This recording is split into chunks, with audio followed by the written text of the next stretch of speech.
All right, so tonight we talk about one of the instruments I used to write and record some of the guitars in Drop A on my new record coming out in November, Luminarium. As I said in the last gear video, whenever I'm playing certain things, I like to play certain guitars that kind of set the tone and get me in the mindset of that music. And I wanted to go with more of a vintage vibe, so I went with Explorers and single cut Les Paul style shaped guitars for this album. 2 in white, 2 in black of each for Drop A and Drop C. One of the guitars that I've been eyeballing a long time, still obsessed with it, still might get one, I don't know. We'll see. If I can ever get my hands on one to try, I may buy it, I don't know. But the guitar player from In Flames, Bjorn Galat, has this awesome Les Paul. So Bjorn Galat from In Flames has this, he has a white one and he has a black one. The black one has a pick guard, but basically the same kind of, it's all the same. And so yeah, it was this snow white Les Paul with the gold and silver top hat knobs, gold pickups, gold rings, gold everything, and just real classy as hell. The only reason I never pulled the trigger on one of these is I find that people just want too much for them. It's ridiculous, especially with this doofy ass headstock. The distance between the nut and the first set of tuning pegs there is really far. It's long, as well as the top tuning pegs up to the top of the headstock. It's really far. There's a lot of empty space there. It's a lot of headstock that does not look good in my periph. I had an Epiphone Nightfall, which is the all black, no inlays, Floyd Rose, Shreddy McShredderston, and I wasn't into it, man. I've owned 2 of them. They're sick looking, but I can't get over these headstocks. So I ended up going with the Matt Heaft Gen 2. I modded it with the gold surrounds, gold with the silver top hats, and then I put white Matt Heaft pickups in it with the gold stripe. Something a little different. It's what I owned, and I misunderstood some things about this guitar. I didn't listen. I think I just got too excited about it and where I was with the Doom thing in 2023. And yeah, I missed some key things about this guitar. So when the headstock. The headstock is the newer headstock, the book. It's got the bookend, open book headstock. It's shorter, it's smaller than the old one. Thank God they finally started doing that. I thought when he did these, I thought he extended the range of both the 6 and the 7 string. And that's not true. The 6 string is still a 24.75 inch scale. And I wanted to use this for Drop A.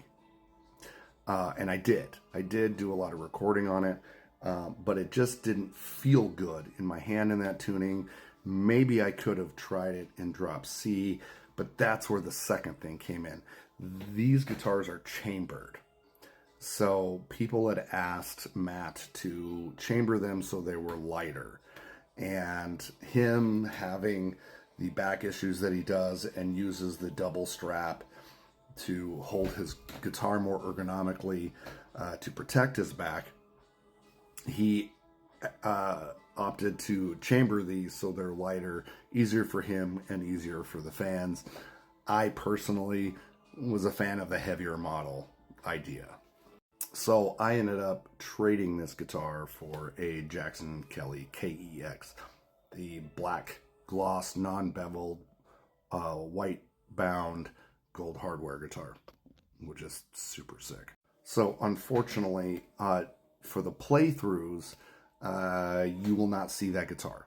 I know it's a bummer. I wish I still had it to play for the videos, but I'm actually not sad that I don't own it. I much prefer the Kelly that I got. The the thing about that guitar, though, it did it did help me find the tones that I was really trying to kind of go for on this record, because I was stepping away from the proggy thrash stuff and doing more doom. And so it was it was a learning curve to try to find a fatness that was still clear. And so that guitar really helped go with the tonal qualities I was using in my Helix, in my rig. One of the things that Doom does a lot is a lot of fuzz. And I've never been a fan of fuzz. I've always felt that it was just noisy, fat, boofy nonsense that's fizzy. And just, I like thrashy, proggy distortions that are crisp and clear and willy. So as I was building that aspect of Luminarium, I ended up doing a hybrid of just straight up overdrive distortion and fuzz. It's a hybrid. I forget what the pedal and Helix is based on, but it uses both equally. So there is fuzz and distortion. You can hear that on my Nakatomi Plaza re-release, but on a higher frequency because it's more metal. The tone used on Luminarium is a lot fatter. And so to kind of clean that up, to clean some of that fat fuzz up, the Matt Heaft guitar really helped me kind of find that clarity, because that guitar has 2 volumes, 2 tones, a volume and a tone for each pickup.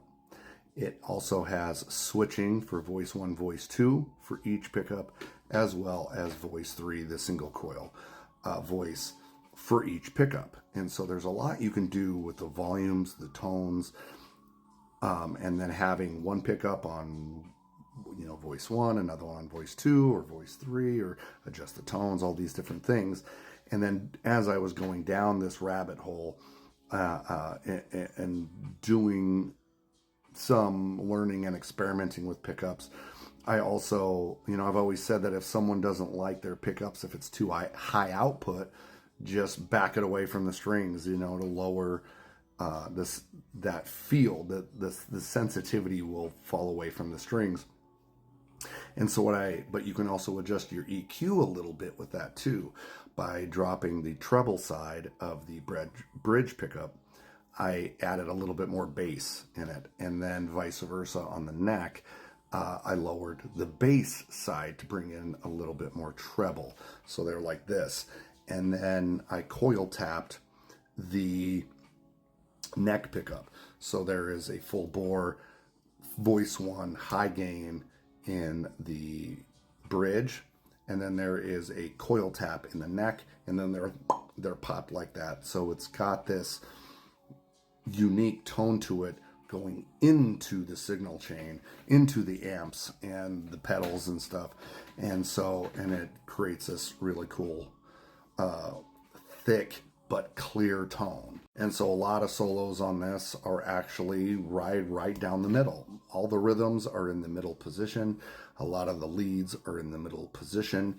There's only one song that is actually bridge the whole time. Everything else is 80% of the time is all in that middle position, which I think is really unique for me, especially on the 6-string songs, where I actually back down the tone a little bit and woof it out a little bit more, and even on some of the drop A stuff. But so there's a lot of tweaks in the instrument that happen even before it hits the actual signal chain. So the first single off this record, Why, is dropping 9/11. This playthrough, the second playthrough, drops 9/13. And unfortunately, like I said, you won't see the Matt Heaft guitar, but you will see the other guitars. You can still hear the Matt Heaft on the record, and then in the second channel guitars on some of this stuff. So anyways, thanks for sticking around and listening. See ya as we continue this journey to Luminarium.